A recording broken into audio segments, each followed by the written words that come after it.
Recording in progress. ॐ श्रीशैले सदयापात्रं दीपक्त्यादिगुणार्णवं यतीन्द्रप्रवणं वन्दे रम्यजामातरं मुनिं रम्यजामातृयोगीन्द्रपादरेखामयं सदा तदा यत्तात्मसत्तादिं रामानुजमुनिं भजे लक्ष्मीनाथसमारम्भां नादयामुनमध्यमाम् अस्मदाचार्यपर्यन्तां वन्दे गुरुपरम्परां यो नित्यमच्युतपदाम्बुजयुग्मरुक्मव्यामोहदस्तदितराणि तृणाय मेने अस्मद्गुरोर्भगवतोऽस्य दयैकसिन्धो रामानुजस्य चरणौ शरणं प्रपद्ये माता पिता युवतयस्तनयादिविभूतिः सर्वं यदेव नियमेन मतन्वयानाम् आद्यस्नः कुलपतेर्वगुलाभिरामं श्रीमत्ततङ्घ्रियुगलं प्रणमामि मूर्ध्ना भूतं सहश्च महदाक्रियभट्टनाद श्रीभक्तिसारकुलशेखरयोगिवाहान् भक्ताङ्घ्रिरेणुपरकालयतीन्द्रमिश्रान् श्रीमत्पराङ्कुशमुनिं प्रणतोऽस्मि नित्यम् श्रीमद्यतीन्द्रवरयोगिपदाब्जभृङ्गं श्रीवानशैलमुनिवर्यदयैकपात्रं विख्यातवेदशिखरोभयतत्त्वबोधं रामानुजं कलिजितं मुनिमाश्रयामः பணவாழ் அரவணை பள்ளி கொள்பவர்க்கு எவ்வுயிரும் குணபோகம் என்று குறுகை கதிபன் உரைத்ததுய்ய உணர்பாவின் உட்பொருள் ஒன்றும் அறியா உலகறிய மணவாளன் மாறன் மனமுரைத்தான் வன்முடும்பை வந்தே. நாயனார் திருவடிகளே சரணம். அனைவருக்கும் வணக்கம். இப்போ நம்ம மூணாவது பிரகரணம் ஆரம்பிச்சுட்டு அதில் போயிட்டுருக்குறோம். இப்போ இதில் போன கிளாஸில் நம்ம தூதாக செல்லக்கூடிய இந்த பறவைகள் இவங்கெல்லாம் யார், எந்தெந்த ஆச்சாரியர்கள், அந்த பறவைகளுக்கும் அவர்களுக்குமான அந்த குண ஒப்புமையை வைத்து எப்படி அவர்களை அன்னம்னு சொல்கிறோம், எப்படி குறுகைன்னு சொல்கிறோம், அதெல்லாம் பார்த்தோம். இப்போ இந்த சூத்திரத்தை எதுக்கும் மேலே வண்டு தும்பி அவற்றை கூட தூது செல்வதாக சொல்வதுண்டு. வண்டு தும்பி. அப்போது இந்த வண்டுக்கும் இந்த ஆச்சாரியர்களுக்கும் உள்ள அந்த ஒற்றுமை என்ன, தும்பிகளுக்கும் இவர்களுக்கும் உள்ள ஒற்றுமை என்ன, இவர்கள் யார் யார், இதுக்கு எங்கெல்லாம் பிரமாணம் எடுக்கப்பட்டிருக்குது அப்படிங்கிறது தான் இந்த கிளாஸில் நம்ம பார்க்க போகிறோம். சூத்திரம் 152 பக்கம் 10 மூணாவது பிரகரணத்தில். சூத்திரம் என்ன சொல்லுதுன்னாக்கா, வண்டு தும்பி என்கிற சொற்களுக்கு இந்த சூத்திரத்தில் உள்ளுரை பொருள் அருளி செய்யப்படுகிறது. என் பெருதி என்று பிரமியாது உள்ளத்தில் ஊறிய மது விரதமாய் தூமது வாய்கள் கொண்டு குழல்வாய் வகுளத்தின் சாரம் கிரகித்து தேதன என்று ஆழம் வைத்து சிறுகால் எல்லியம்போது குறிஞ்சி மருள் காமரம் காந்தாரம் தலை கொள்ளப்பாடி துள்ளிட்டு நெருக்க நீக்கு என்று கடம் புகுந்து தகைவரப்புக்கு வண்டொத்த இருள் குழலிலே சங்கமர மருவி அருளாத யாம் என்று ஓடி வந்து வாசமே ஊதி வண்டே கரியான தெய்வ வண்டோடு சேர்விக்கும் சேமமுடைய நாரதன் முனிவாகனர் தம்பிரான்மார் போல்வாரை வண்டு தும்பி என்று சொல்லப்படும். ஸோ இப்போ இதில் இந்த வண்டு தும்பிகளுக்கான குணம் என்னன்னு பார்க்கணும். அது சொல்லப்பட்ட பாசுரம் எங்கேன்னு சொல்லி பார்க்கணும். அப்புறம் அதுக்கு மேலே இந்த சேர்த்து வைப்பார், யார் இந்த குணத்தை உடையவர்கள், அவர்களுக்கு இந்த குணம் எப்படி பொருந்தும் அப்படிங்கிறத நம்ம இன்றைக்கி பார்க்க போகிறோம். இந்த சூத்திரத்தை பிரமியாது விரதமாய் கொண்டு கிரகித்து ஆழம் வைத்து பாடி புக்கு மருவி ஊதி சேர்விக்கும் நாரதன் முனிவாகனர் தம்பிரான்மார் போல்வார் என்று இணைத்து பொருள் கொள்ள வேண்டும். முனிவாகனர் யார் அப்படின்னாக்கா, திருப்பாணாழ்வார்க்கு தான் முனிவாகனர் அப்படின்னு சொல்கிறது. ஏன் அவருக்கு முனிவாகனர் அப்படின்னு பேர் வந்ததுன்னாக்கா, லோகசாரங்க முனிவர் அப்படின்னு சொல்லிட்டு ஒரு பெரிய வித்வான். அவர் காசியில் பெரிய பண்டிதராக இருக்கார். அவருக்கு ஆயிரக்கணக்கான சிஷ்யர்கள் உண்டு. அவர் ஒரு சமயம் திருவரங்கத்தில் கைங்கரியம் பண்ணணும் அப்படின்னு வந்திருக்கார். வந்திருக்கும் பொழுது அப்படி திருப்பாணாழ்வார் இவர் பஞ்சம குலத்திலே பிறந்தவர், அதாவது மிகுந்த தாழ்ந்த குலத்திலே பிறந்தவர், பாணர் என்னும் ஜாதியை சேர்ந்தவர். அவர் வந்து திரும்ப அவருக்கு வந்து அந்த காலத்தில் வந்து கோவிலுக்குள்ள அனுமதி கிடையாது. ஆகையால் வந்து அந்த திருமஞ்சன காவேரி அப்படிங்கிற இடத்துல நின்று தன்னை மறந்து யாழ் இசைத்து கொண்டு பெருமாளை பற்றி ரங்கநாதனை பற்றி பாடிக்கொண்டு இருப்பார். அப்படி ஒரு நாள் பாடிக்கொண்டிருக்கும் போது கண்ணை மூடிட்டு இருக்காரு. அவர் வந்து அந்த இசையிலே லயித்து பாடிக்கொண்டிருக்கும்போது இந்த லோகசாரங்க முனிவர் வந்து தண்ணி எடுக்கிறதுக்காக வரார். அப்போ வந்து அந்த ஆச்சாரம் காரணமாக வந்து அவர் தன்னுடைய வாயை எல்லாம் வந்து நல்லா கட்டிகிட்டு இருப்பாங்க. இப்போ கூட நீங்கள் திருமஞ்சனத்துக்காக வந்து அந்த தங்க குடத்தில் தண்ணி எடுத்துகிட்டு வரும்போது அவங்க அந்த அலங்காரத்தோடு தான் யானை மேலே உட்காந்து எடுத்துகிட்டு வருவாங்க. அந்த மாதிரி இருக்கும்போது இவர் திருப்பாணாழ்வார் நடுவில் நின்று இருக்கிறதுனால இவர் விலகி போகணும்னு சொல்கிறதுக்காக அவருடைய கவனத்தை கவருவதற்காக ஒரு சிறு கல்லை எடுத்து அவர் மேலே போடுறாங்க. அவரும் அப்படியே திடுக்கிட்டு விலகிக்கிறாரு. அவர் தண்ணி எடுத்துகிட்டு போயிடுறாரு. பெருமாள் வந்து அன்றைக்கி கனவில் லோகசாரங்க முனிவர் கனவில் சொல்லி திருப்பாணாழ்வார் என்கிட்ட நீ கூட்டிகிட்டு வா. அவர் கொஞ்சத்தில் வர ஒப்புக்கவே மாட்டார். உன்னோட தோள் மேலே உட்கார வச்சுட்டு அவரை தூக்கிட்டு வந்துடுன்னு சொல்லி அனுப்புகிறார். அதே மாதிரி லோகசாரங்க முனிவர் போய் திருப்பாணாழ்வார்கிட்ட நீங்கள் வாங்க ரங்கநாதன் உங்களை கூட்டிகிட்டு வர சொன்னார்னா இல்லை நான் வரவே மாட்டேன் அப்படின்னு சொல்கிறார். உடனே என்ன பண்ணுறாரு, லோகசாரங்க முனிவர் கட்டாயப்படுத்தி தன்னுடைய தோள் மேலே உட்கார வச்சு அந்த திருமஞ்சன காவேரியிலேருந்து உள்ள பெருமாளுக்குள்ளே கூட்டிகிட்டு வரும்போது அப்போ தான் முதல்ல அவர் வந்து ரங்கநாதனை தரிசிக்கிறார். யார் வந்து இந்த திருப்பாணாழ்வார். அப்போ வந்து திருவடி முதல் திருமுடி வரை ஒரு அங்கமாக பார்த்து அந்த பெருமாள் ஐயோ நான் எப்படி நினச்சிருந்தேனே அதே மாதிரி இருக்காரேன்னு சந்தோஷமாக ஒரு 10 பாசுரங்களை பாடுறார். அதுதான் அமலநாதி பிரான் அப்படின்னு சொல்லப்படக்கூடிய அந்த திவ்ய பிரபந்தம் வேதத்தினுடைய சாரமாகவே கருதப்படுகிறது. அவர் முனிவாகனர். ஏன்னா அந்த லோகசாரங்க முனிவர் மேலே ஏறி வந்ததுனால அவருக்கு முனிவாகனர் அப்படின்னு பேர். அப்புறம் வந்து நாரதர் தெரியும். தம்பிரான்மார் அப்படின்னா அரையர்கள் சேவை இப்போ நம்ம ஸ்ரீரங்கத்தில் பார்க்கலாம். அந்த காலத்தில் நிறைய அரையர்கள் 700 அரையர்கள் இருந்தார்களாம். அது உடையவர் உட்காந்து இந்த பாசுரத்தை நீங்கள் அபிநயம் பண்ணுங்கன்னா பண்ணுவாங்களாம். அப்படி இருந்தது. ஆனால் இப்போவும் அதே பேரோட புகழோட அரையர் சேவை வந்து ஸ்ரீரங்கத்தில் நடந்துட்டு வருது. அவங்களுக்கு தான் தம்பிரான்மார் அப்படின்னு பேர். இந்த தும்பி வண்டு அப்படின்னு யாரை சொல்கிறோம் அப்படின்னு பார்த்தீங்கன்னாக்கா நாரதர், முனிவாகனர் என்று கொண்டாடப்படும் திருப்பாணாழ்வார் மற்றும் இந்த அரையர்களான இந்த தம்பிரான்மார் அவர்கள். இப்போது என் பெரிதி என்பதற்கு விளக்கம் இப்போ எடுத்த உடனே சொல்கிறாங்களே என் பெரிதி என்று பிரமியாது அப்படின்னு சொல்லிட்டு. இது என்னன்னாக்கா ஒரு பாசுரத்தில் கோல் தும்பி ஏறார் மலரெல்லாம் ஊதி நீ என் பெருதி அப்படின்னு சொல்லி பெரிய திருமொழியில் வந்து நாயகி பாவத்தில் கேட்குறாரு திருமங்கை ஆழ்வார். இந்த மாதிரி பூவெல்லாம் ஊதி ஊதி ஊதி தேன் சம்பாரிச்சு நீ என்ன தான் பண்ணுற அப்படின்னு சொல்லி அந்த வண்டை வையிறார். இதை விட்டுட்டு எனக்காக நீ தூது போ அப்படின்னு சொல்கிற பாசுரம் அது. ஸோ அங்கே வந்து என் பெரிதின்னு விளக்க வேண்டியதே இல்லை. அப்படி இப்போ அந்த வண்டை வந்து விளக்க வேண்டியிருக்கு. ஏன்னா அது வந்து பூவே சுற்றிட்டு சாதாரணமான தேன் எடுத்துகிட்டு இருக்கிறதுனால இந்த மாதிரி ஊதினி என் பெரிதி அப்படின்னு விளக்கணும். அது இல்லாதபடி இருக்கக்கூடியவர்கள் அப்படிங்கிறதுக்காக அங்கே வந்து இந்த சொற்றொடரை கொண்டாடுறாங்க.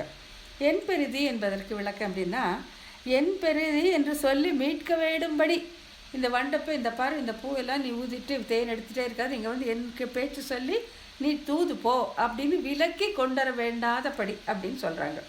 என்று சொல்லி மீட்க வேண்டும்படி வண்டுகளும் தும்பிகளும் தகாத பொருள்கள் அருகே செல்வது உண்டு. அப்படி மீட்க வேண்டும்படியான தன்மை இவர்களுக்கு கிடையாது. யாருக்கு?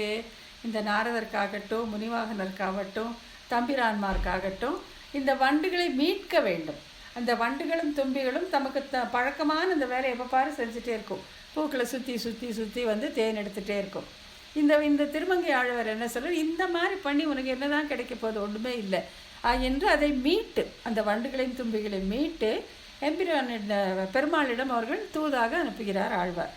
ஆனால் இந்த தும்பிகளோடும் வண்டுகளோடும் இந்த ஒப்பிட்டு பேசப்பட்ட இவர்களுக்கு இந்த மாதிரி மீட்க வேண்டிய அவசியமே கிடையாது அப்படிங்கிறதுக்கு தான் இந்த சொற்றொடர் இங்கே கொண்டு வந்திருக்காங்க. என் பெரிதி என்று சொல்லி மீட்க வேண்டும்படி வண்டுகளும் தும்பிகளும் தகாத பொருள்கள் அருகே செல்வது உண்டு.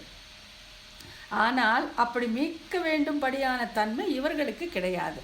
யாருன்னாக்க இந்த வண்டு தும்பி போல்வார் அந்த சேர்த்து வைப்பவர்கள். யார்? ஒன்று நாரதர், ஒன்று முனிவாகனர் எனப்படும் திருப்பாணாழ்வார் மற்றும் தம்பிரான்மார்கள் எனப்படும் அரையர்கள். தகாத பொருள்களை இனிய பொருள் என்று மயங்காதே. இப்படிப்பட்ட மயக்கம் இல்லாதவர்கள் இங்கே வர்ணிக்கப்படும் சான்றோர்கள். இந்த வண்டுகள் வந்து தகாத பொருளை உண்டு, தேனை உண்டு மயங்கி கிடக்கும். அந்த மாதிரியெல்லாம் இவர்களுக்கு கிடையாது அப்படின்னு அப்படிப்பட்ட சான்றோர்களை வண்டு தும்பி என்று சொல்வோம் சொல்லிட்டு, அதுக்கப்புறம் இந்த இது இது வந்து எது விலக்கப்பட்டதுன்னு ஃபஸ்ட்டு சொல்லிட்டாங்க. அடுத்து வந்து எப்படி இந்த வண்டுகளும் தும்பிகளுக்கும் இவர்கள் ஒப்பாவார்கள் அப்படின்னு சொல்ல போகிறாங்க. வண்டிற்கு மதுவிரதம் என்று ஒரு பெயர். மதுவிரதம் அப்படின்னா தேனை தவிர மற்ற ஒன்றினையும் உணவாக கொள்ளாதது என்று பொருள். மதுவிரதம் அப்படின்னா அதுக்கு வேறு என்ன கொடுத்தீங்கனாலும் அந்த வண்டு திங்கவே திங்காது, அந்த தேனை மட்டுமே உண்டு வாழும். அது போன்ற தன்மையை அடியார்களும் என்கிறார். உள்ளம் கனிந்திருக்கும் என்று தொடங்கி அந்த பெரிய திருமொழியில் சொல்கிறாங்க. அதாவது உள்ளத்து ஊறிய மதுவிரதமாய். இந்த வண்டு வந்து மதுவிரதம்னா அது மது மட்டுமே, அந்த தேனை மட்டுமே உண்டு. இவர்களுக்கு இந்த மதுவிரதம் என்ன? இவர்கள் சுவைக்கும் மது என்ன? இவர்கள் என்ன பூக்கிட்ட போய் இந்த தேனை உண்ண போகிறார்கள்? அப்படி இல்லை. இவர்கள் அனுபவிக்கும் அந்த தேன் என்ன அப்படிங்கிறத சொல்ல தொடங்குறாங்க.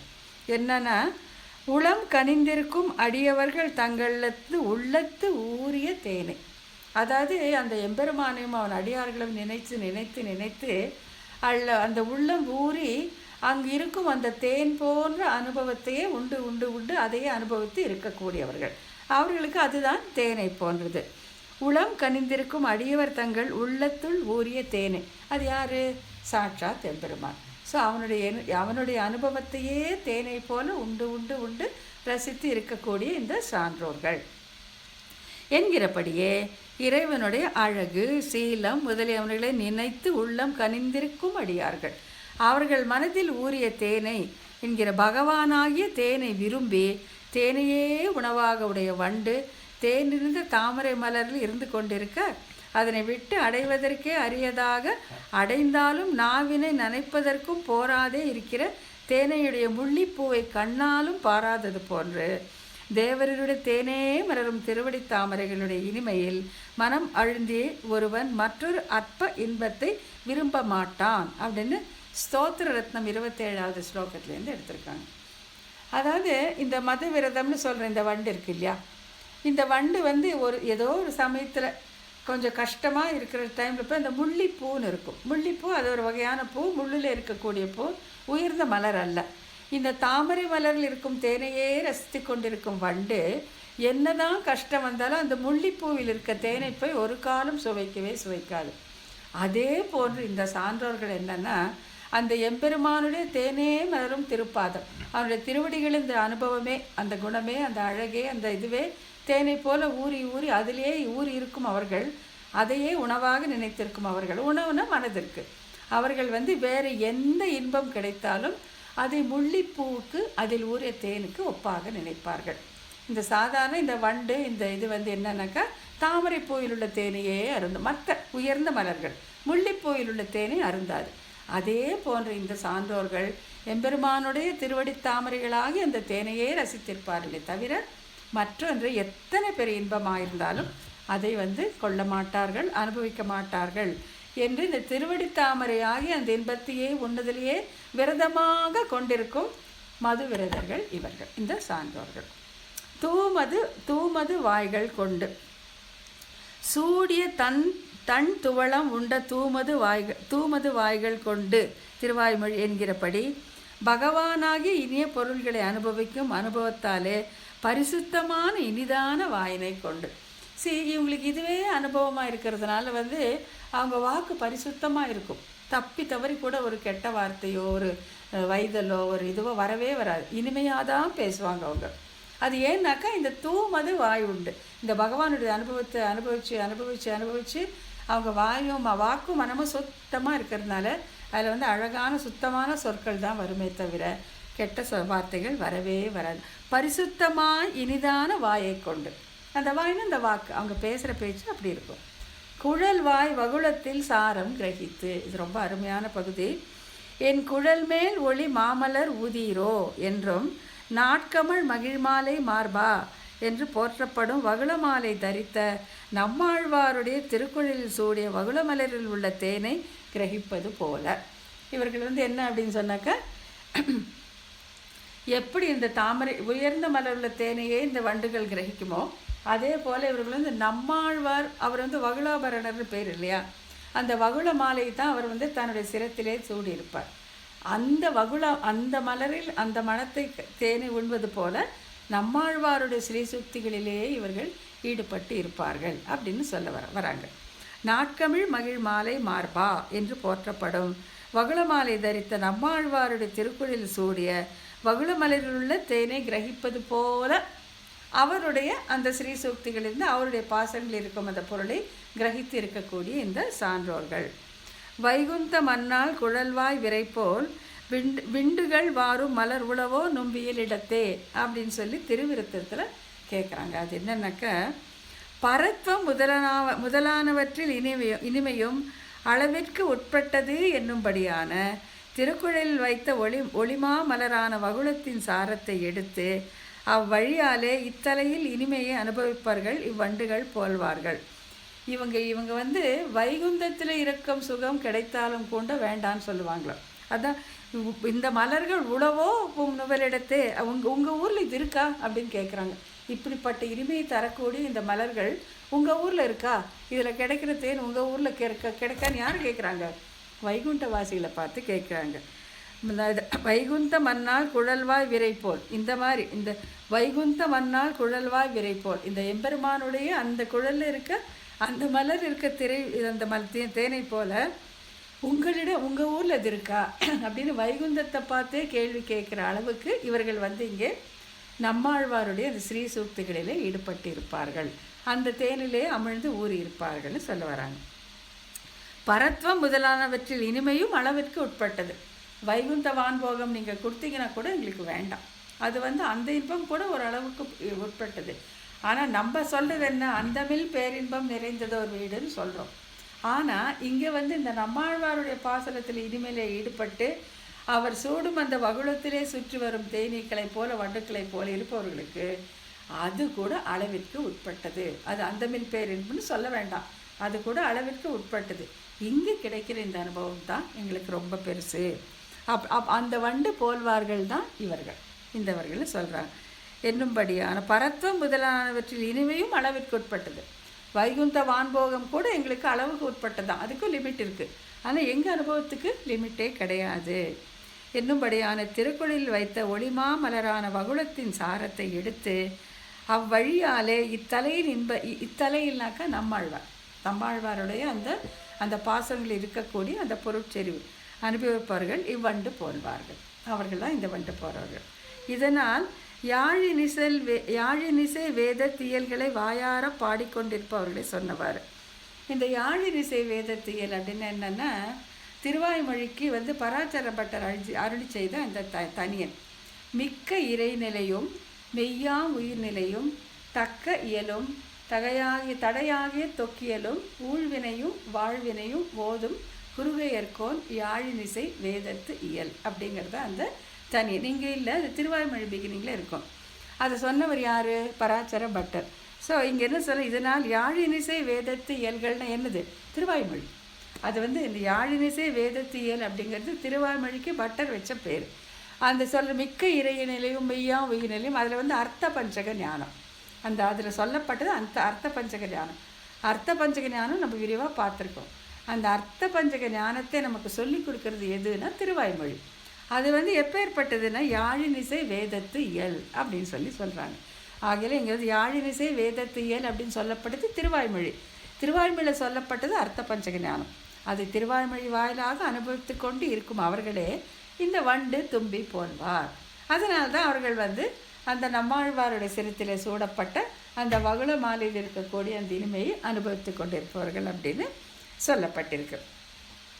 இதுவரை வண்டு தும்பி போன்றவை தேனை உண்பது, வண்டு தும்பி ஆகியவற்றுடன் ஒப்பிடப்பட்ட சான்றோர்கள் அனுபவிக்கும் விஷயங்களுடன் ஒப்பிடப்பட்டது.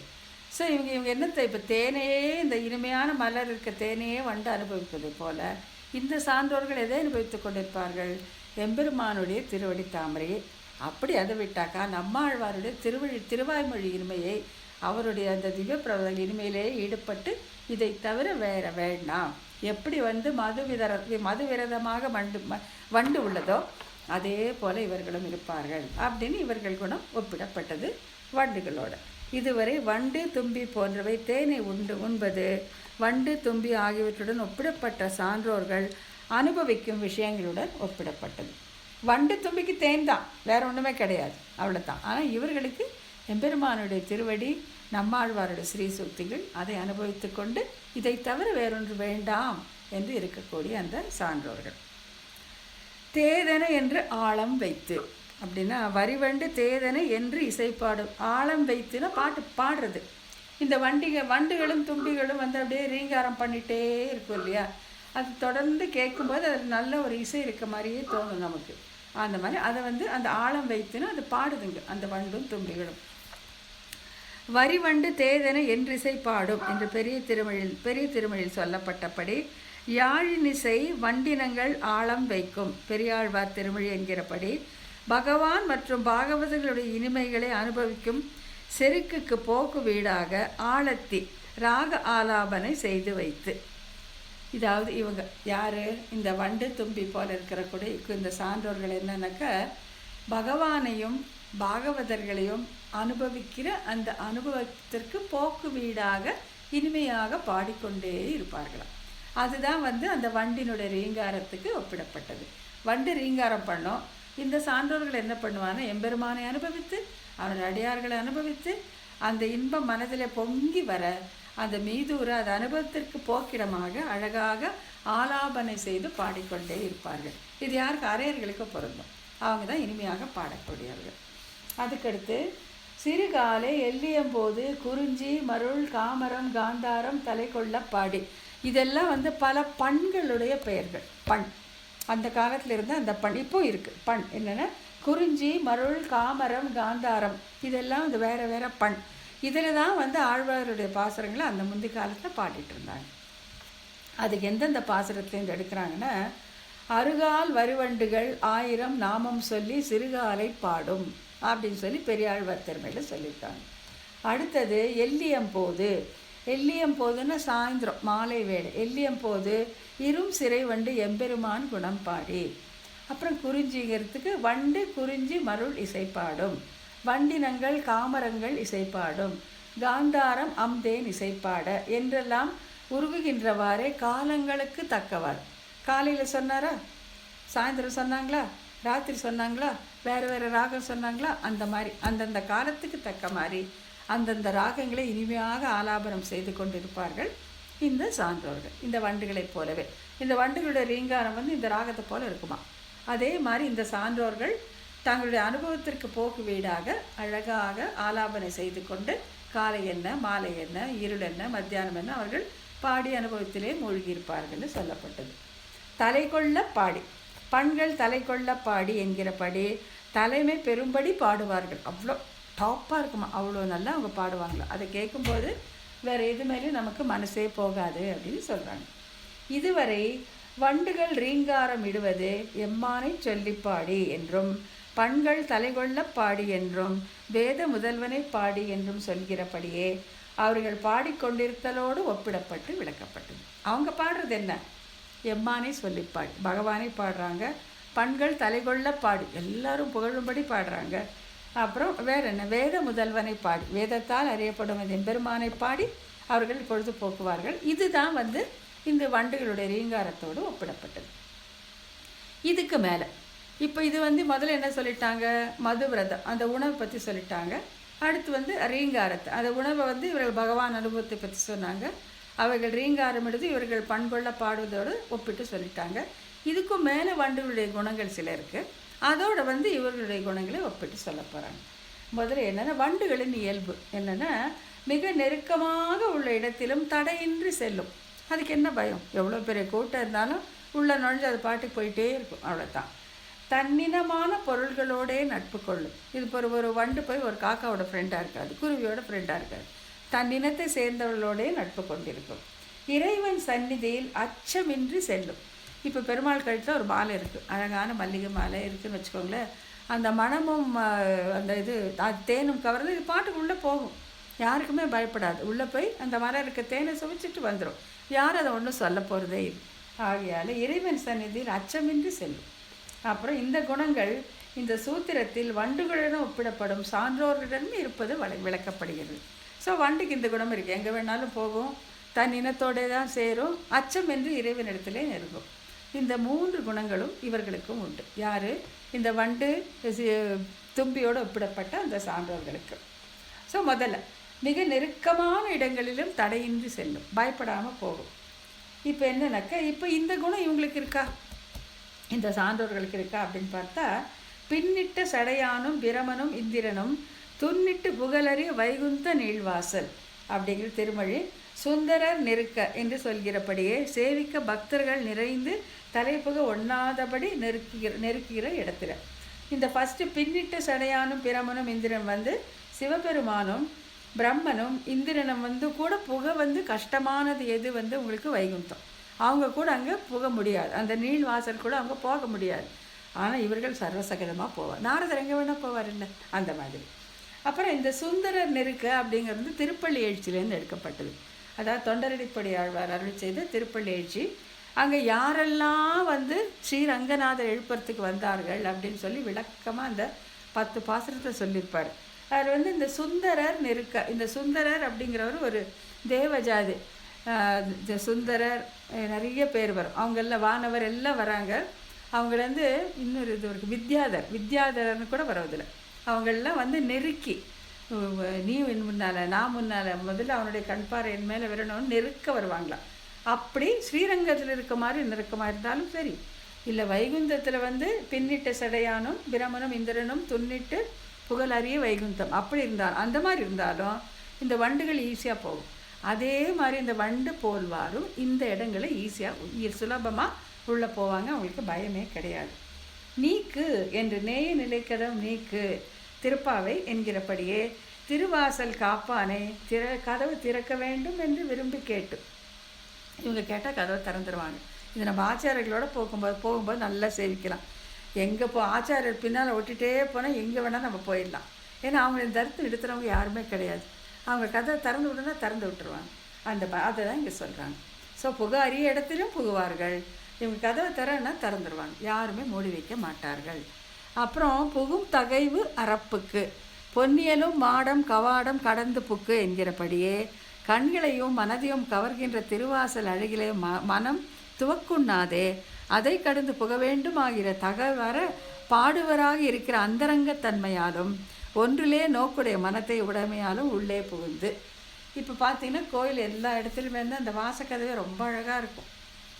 இப்போ வந்து நம்ம கொஞ்சம் நேரம் நின்று பார்ப்போம், ஐயோ இந்த தங்க வாசல் என்ன, வெள்ளி வாசல் என்ன, திருமலைக்கு போகிறோம், நம்ம ஸ்ரீரங்கத்தையும் பார்க்குறோம், அதோட அழகில் வந்து நம்ம மனசு கொஞ்சம் நேரம் நிற்கும்.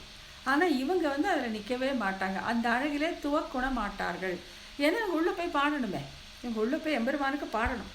அந்த பொறுப்பு இருக்கிறதுனால அந்த வாசலுடைய அழகிலே கூட மனம் வைக்காமல் நேராக உள்ளே புகுந்து விடுவார்கள். எப்படி வண்டு வந்து நேராக எம்பெருமான் மாலையில் உள்ள தேனை பருக போகுமோ அதே போல் இவர்களும் தடங்கள் இல்லாமல் உள்ளே சென்று விடுவார்கள் அப்படின்னு சொல்லிட்டு, அதுக்கு முக்கியமான அந்த பாடுவதிலேயே நோக்குடையவர்கள்.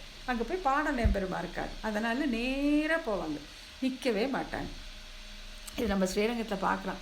அரியர் சுவாமிகள் எல்லாம் போகும்போது அப்படியே நேராக பார்த்துட்டே போவாங்க. நம்ம என்ன தான் நம்ம வணக்கம் சொன்னாலும் என்ன அடியேன்னு சொன்னாலும் கூட அக்னாலஜி பண்ண மாட்டாங்க, நேராக போயிட்டே இருப்பாங்க. ஏன்னா அவங்களுக்கு அங்கே போய் பெருமாளை பாட வேண்டிய அந்த வேலை இருக்குது. அடுத்தது தன்னினமான பொருள்களோடே நட்பு கொள்ளும் வண்டு ஒத்த இருண்ட குழலே, வண்டு ஒத்து இருண்ட குழல் என்கிறபடி தனக்கு ஒத்த விஷயமுள்ள இடத்திலே சேர்ந்து மிஞ்சி போனால் இந்த வண்டு எங்கே வருமா, பெண்களுடைய இந்த சுருண்ட கூந்தல் இருக்குல்ல அதை பார்த்தா வண்டு மாதிரி இருக்குமா. ஸோ அந்த பெண்கள் பூ வேற வச்சுக்கிறாங்கல்ல, அதில் இருக்க தேனை எடுக்கிறதுக்காக அங்கே வரும், அதோடு நட்பு கொள்ளும் அப்படின்னு சொல்லிட்டு வண்டார் குழலி அப்படின்னு சொல்கிறோம் இல்லை. ஆண்டாள் கூட அந்த நிறைய இந்த பிராட்டிமாரெல்லாம் வர்ணிக்கும் போது அந்த வண்டார் குழலி அப்படின்னு சொல்கிறது. இந்த வண்டு வந்து அவங்க தலையில் இருக்க அந்த பூவை அந்த தேன் எடுக்கிறதுக்காக இங்கே சுற்றி வருமா. அப்போ பார்க்கும்போது அவளுடைய சுருண்ட குழலும் இந்த வண்டும் ஒரே மாதிரி இருக்குமா. அதனால் அங்கே பயம் இல்லாமல் வரும், ஏன்னா நம்ம மாதிரியே இருக்குன்னு நினச்சிட்டு வந்துடும். வண்டு ஒத்த இருண்ட குழலே, வண்டு ஒத்து இருண்ட குழல் என்கிறபடி தனக்கு ஒத்த விஷயம் உள்ள இடத்திலே சேர்ந்து அங்கே வேணால் போகும். அப்புறமா இறைவன் சன்னதியிலே அச்சம் சிறிதும் இன்றி நிற்கும் வண்டு போகும். சங்கை அறமருவி நீ மருவி அஞ்சாதே நின்று திருநெடுந்தாண்டகம் என்கிறபடியே அச்சம் சிறிதும் இல்லாமல் அவனுடைய அண்மையிலே இருப்பவர்கள் இந்த பெரியோர்கள். ஒழிவில் காலமெல்லாம் உடனாய் மன்னி வழுவிலா அடிமை செய்ய வேண்டும் நாம். என் பெருமாள் பக்கத்திலே இருக்கிறதுக்கு அவங்களுக்கு கொஞ்சம் கூட பயமே கிடையாது. இதை நீ மருவி அஞ்சாதே நின்று அப்படி இது வந்து தலைவி சொல்கிற பேச்சு தான். ஏன்னா நீ அங்கே போய் பயப்படவே பயப்படாத, அவனை பார்த்து அங்கே போய் நின்று அவங்ககிட்ட என் விஷயம் சொல்லிட்டு வா அப்படின்னு சொல்லி அந்த வண்டை தூது அனுப்புவாங்க. அதுதான் இந்த பாசுரம். அதே மாதிரி இந்த பெரியோர்கள் எம்பெருமான் பக்கத்தில் அச்சமின்றி எவ்வளவு நேரம் வேண்டுமானாலும் நின்று ஒழிவில் காலமெல்லாம் உடனாய் மன்னி வழுவிலா அடிமை செய்ய வேண்டும் நாம்னு அந்த கைங்கரியம் செய்வதிலே அவங்க நாட்டமாக இருப்பார்கள். அவங்க செய்கிற கைங்கரியம் என்ன? பாட்டு பாடி அழகான இசைப்பாடி எம்பெருமானை மகிழ்விப்பது. இனி வண்டுகளும் தும்பிகளுமாக உருவகப்படுத்தப்பட்டவர்கள் தூதாக சென்று எம்பெருமானையும் ஜீவாத்மாக்களையும் சேர்த்து வைப்பது அனுபவிக்கப்படுகிறது. இவ்வளோ நேரம் ஏன் நம்ம கம்பேர் பண்ணோம்? வண்டுகளையும் தும்பிகளும் சேர்த்து வைப்பவர்கள் அப்படிங்கிறதுக்காக தானே தூது போய் சேர்த்து வைப்பவர்கள். ஸோ இவங்க எப்படி தான் சேர்த்து வைப்பாங்க? வண்டை போலும் தும்பி போலும் இருக்கியவர்கள் இந்த பெரியோர்கள் எப்படி ஜீவனையும் பரமனையும் சேர்த்து வைப்பார்கள் அப்படின்னு பார்க்கணும்.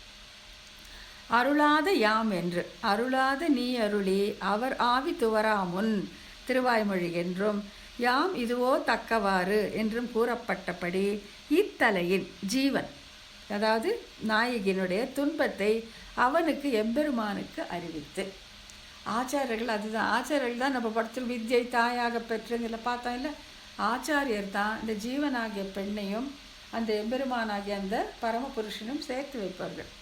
அதுதான் அருளாத நீ அருளி அவர் ஆவித்து வராமுன். இங்கே எல்லாம் போயிட்டே இருக்குது. இந்த நாயகி இந்த ஜீவாத்மா ஒன்றும் இல்லாமல் ஆவித்து வர அளவுக்கு போயிடுச்சு. அதுக்கு முன்னால் யாம் இதுவோ தக்கவாறு என்று இதை போய் அங்கே சொல்லி இது தக்கவாரா, இப்படி இந்த ஜீவனை நீ கவனிக்காமல் இருக்கிறது சரியா அப்படின்னு போய் எடுத்து சொல்லு அப்படின்னு சொல்ல மாதிரி அதை போய் எம்பெருமானுக்கு அறிவித்து ஆச்சாரியருடைய வேலை தான்.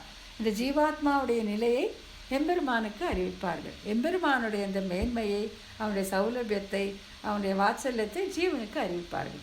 சொல்லி ரெண்டு பேரையும் சேர்த்து வைப்பார். அதுதான் புருஷகாரம் அப்படின்னு நம்ம சொல்கிறோம்.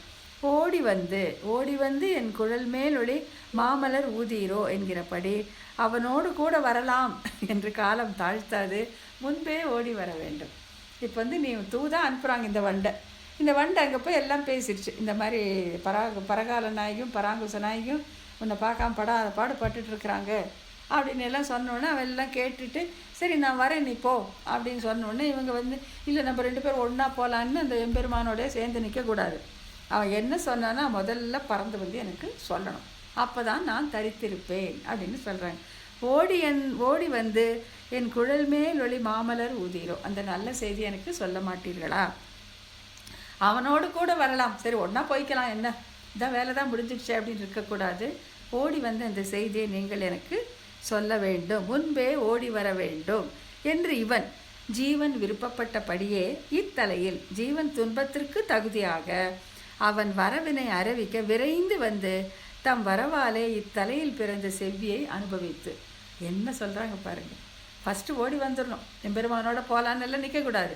இங்கே உடனே சொல்லணும், ஐயோ வரப்போகிறான், ஒத்துக்கிட்டான், வரேன்னு சொல்லிட்டான், அதை பார்த்து இந்த ஜீவன் மலர்ச்சி அடைகிறான் பார்த்தீங்களா, அந்த செவ்வியை அனுபவிக்கணுமா யாரும் இந்த வண்டு, அதாவது இந்த ஆச்சாரியர் அப்படி சொல்லி அவ்வளோ அழகாக சொல்கிறாங்க. இத்தலையில் பிறந்த செவ்வியை அனுபவித்து, அப்படி தான் இங்கே இருக்கணுமே தவிர பேசாமல் ஒன்றா போய்க்கலாம் அங்கேயே இருந்துடாதீங்க அப்படின்னு சொல்கிறாங்க. வாசமே ஊதி பூந்துளவின் வாசமே வண்டு கொண்டு ஊதுமாகில் என்கிறபடியே அத்தலையில் எம்பெருமானிடம் தாங்கள் அனுபவித்த இனிமையை தங்கள் வரவாலே இத்தலைக்கு விளக்கி கொண்டு தரிக்க செய்வார்கள். இவன் கொஞ்சம் பொறுத்து இருப்பாள், கண்டிப்பாக வரேன்னு சொல்லியிருக்கான், கொஞ்சம் நேரம் பொறுத்துக்கோ அப்படின்னு அவன் சொன்னதெல்லாம் சொல்லி அவன் எப்படி இருந்தானெல்லாம் சொல்லும். எப்படி இருந்தான், சங்கு வச்சுருந்தான், சக்கரம் வச்சுருந்தான், திருமுடி அடித்தான், போட்டிருந்தான், திரு அபிஷேகம் போட்டிருந்தான், பீதாம்பரம் போட்டிருந்தான், உன் நினப்பாகவே இருக்கான், கண்டிப்பாக வருவான், இதெல்லாம் சொல்லி தரிக்க செய்வார்கள். ஒன்று அந்த இத்தலையில் பிறந்த செவ்வியை அனுபவிப்பார்கள், தரிக்கவும் செய்வார்கள். இது ரெண்டு தான் இந்த சேர்த்து வைக்கக்கூடிய அந்த வண்டுகளுக்கு ஒப்பிடப்பட்ட சான்றோர்களுடைய குணம். தூது செல்லும் வண்டான இவர்களே தெய்வ வண்டு எனப்படும் எம்பெருமானோடு சேர்த்து வைப்பவர்கள். சரி, இப்போ என்னென்ன, இப்போ அவனும் ஒரு அவனும் ஒரு வண்டு தானே. இந்த தெய்வ வண்டு நம்ம முதல்லையே பார்த்துருக்கோம். தெய்வ வண்டு வந்து வேதங்களிலெல்லாம் அந்த மலர்களை சுற்றி சுற்றி சுற்றி அந்த தேனை சேகரித்து திருஎட்டெழுத்தாகி தேனை நமக்கு கொடுத்தான், தெய்வ வண்டுன்னு சொல்லியிருக்கோம். இப்போ இந்த வண்டு, இந்த ஆச்சாரியர்களாக இந்த வண்டுகள் எந்த வண்டோட நம்மளை சேர்த்து வைப்பாங்கன்னா தெய்வ வண்டோட, தெய்வ வண்டான எம்பெருமானிடம் நம்மை சேர்த்து வைப்பார்கள். தூது செல்லும் வண்டான இவர்கள் யார்? இந்த சான்றோர்கள், இந்த ஆச்சாரியர்கள் தெய்வ வண்டு எனப்படும் எம்பெருமானோட சேர்த்து வைப்பார்கள் என்பது விளக்கப்படுகிறது. கொங்குண் வண்டே என்ற திருப்பாசுரத்தில் வண்டே கரியாக இறைவன் வந்தான் என்று சொல்லப்படுகிறது. இதனால் சாரத்தையே தேர்ந்தெடுக்கும் அவர்களான ஸ்ரீ வைஷ்ணவர்களை முன்னிட்டு இறைவன் இவ்வுயிர்களை அங்கீகரிக்கிறான் என்பது போதரும். அதாவது எப்படித்தான் எல்லா ஜீவர்களையும் எம்பெருமான் அங்கே எந்த ஸ்டாண்டர்டை வச்சு அவன் சில பேர் அங்கீகரிக்கிறான், சில பேர் பண்ணுறது இல்லையேன்னு பார்த்தாக்கா, ஸ்ரீ வைஷ்ணவர்களை முன்னிட்டு, அதாவது இந்த ஆச்சாரியரை முன்னிட்டு யார் இவருடைய உபதேசங்களை கேட்டு இருக்கிறார்களோ அவர்களை முன்னிட்டு, இந்த வண்டுகளை முன்னிட்டு அந்த தெய்வ வண்டு இவர்களை, இந்த ஜீவர்களை அங்கீகரிக்கிறான் என்பது போதரும். அதுதான் இங்கே கிடைக்கக்கூடிய அந்த அர்த்தம். தேரும் பொருளாததால் புருஷகாரத்தன்மையை சொன்னபடி, புருஷகாரம் அதுதான்.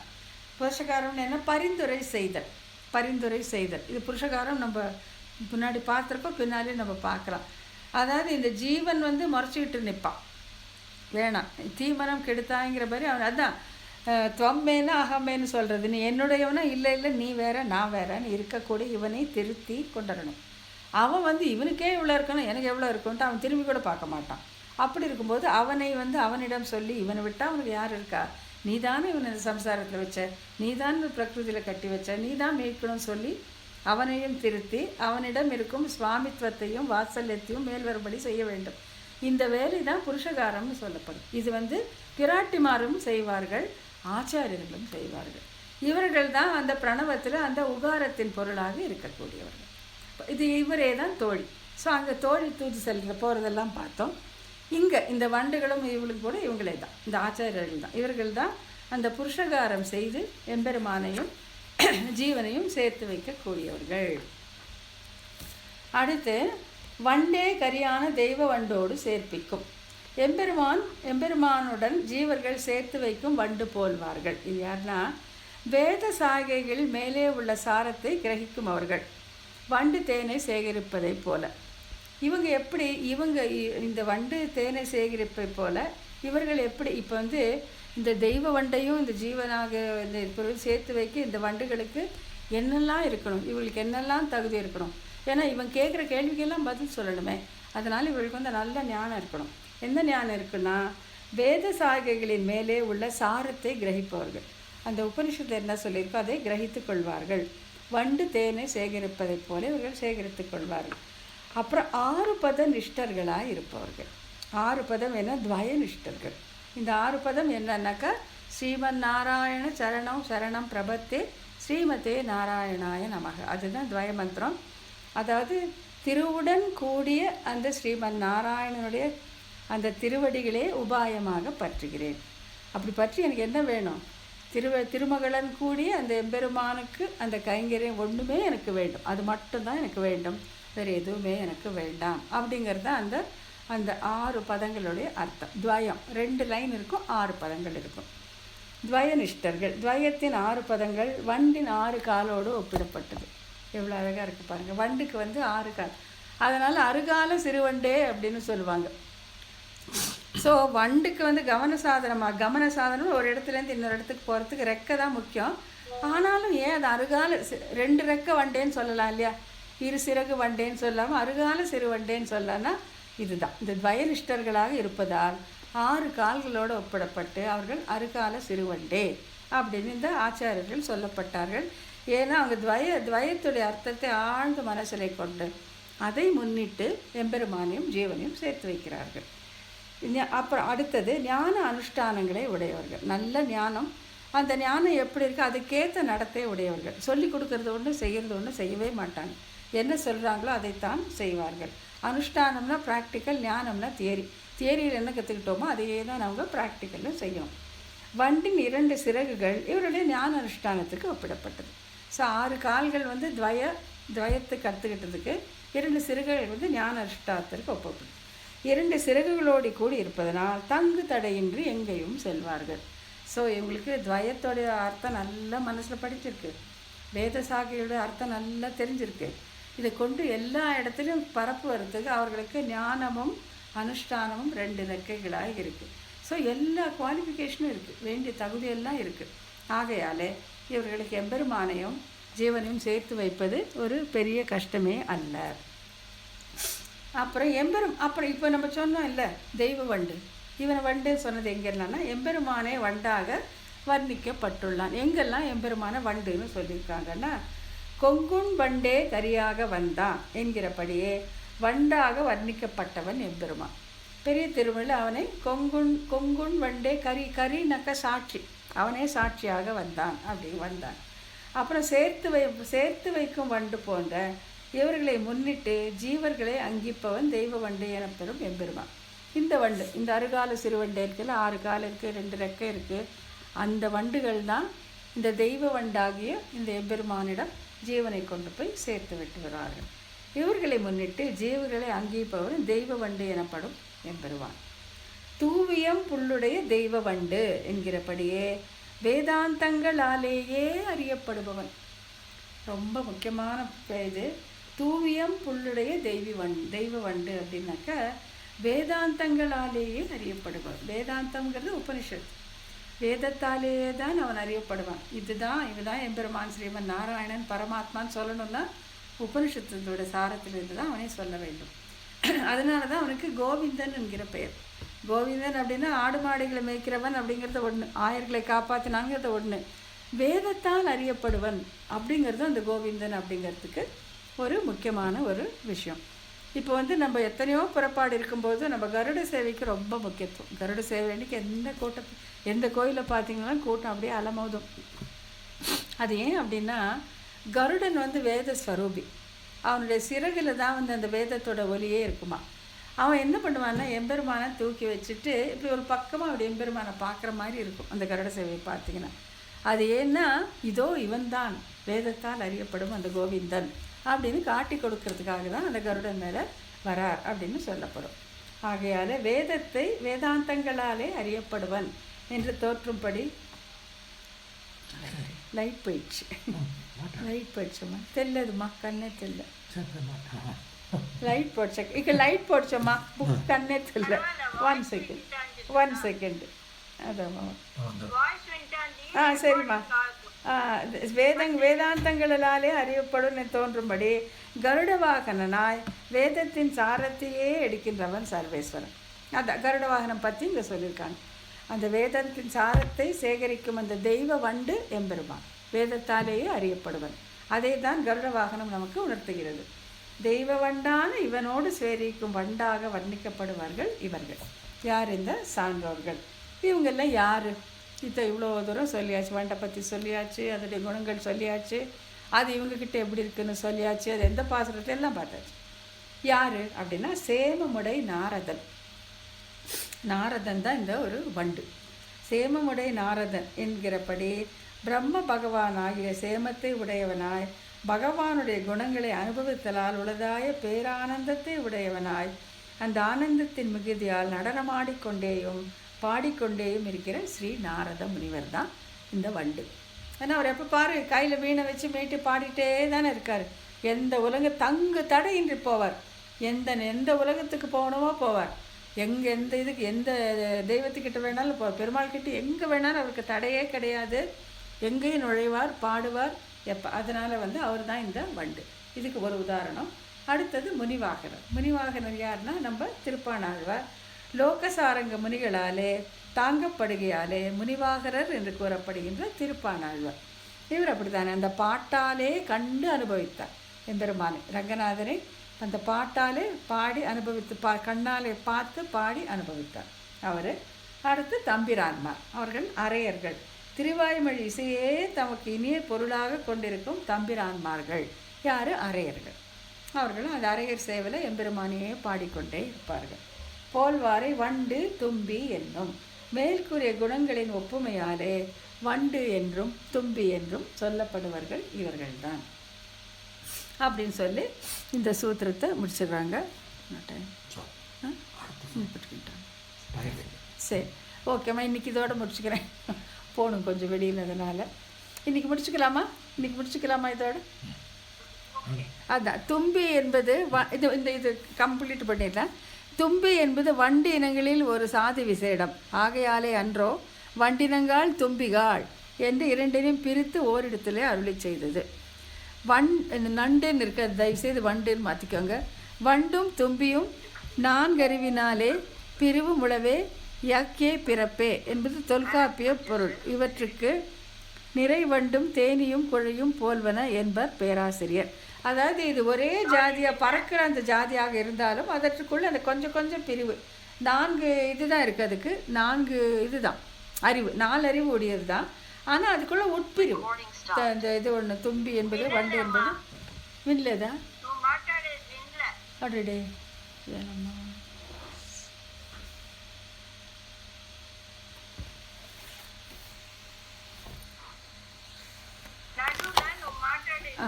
இது லைட்டுக்கு இது கரண்ட் போட்டுச்சுல்ல செய்யும். அதாம்மா, அதாவது கடைசியில் வந்து என்ன சொல்லி முடிக்கிறாங்கன்னா, இந்த தும்பி வண்டு எல்லாம் ஒரே ஜாதி தான், 4 அறிவு உடைய ஜாதி. ஆனாலும் அந்த உட்பிரிவுக்காக இதெல்லாம் சொல்லி காட்டுறாங்க அப்படின்னு சொல்லிட்டு தொல்காப்பியத்திலேருந்து ஒரு உதாரணத்தை எடுத்து காட்டுறாங்க. அவ்வளோதான், மற்றபடி ஒன்றும் இல்லை. இதெல்லாம் தும்பி வண்டுன்னு பிரித்து சொன்னாலும் இதெல்லாம் ஒரே ஜாதி தான் அப்படிங்கிறத அங்கே சொல்லி முடிச்சிருக்கிறாங்க. இன்றைக்கி இது வரைக்கும் நிறுத்தி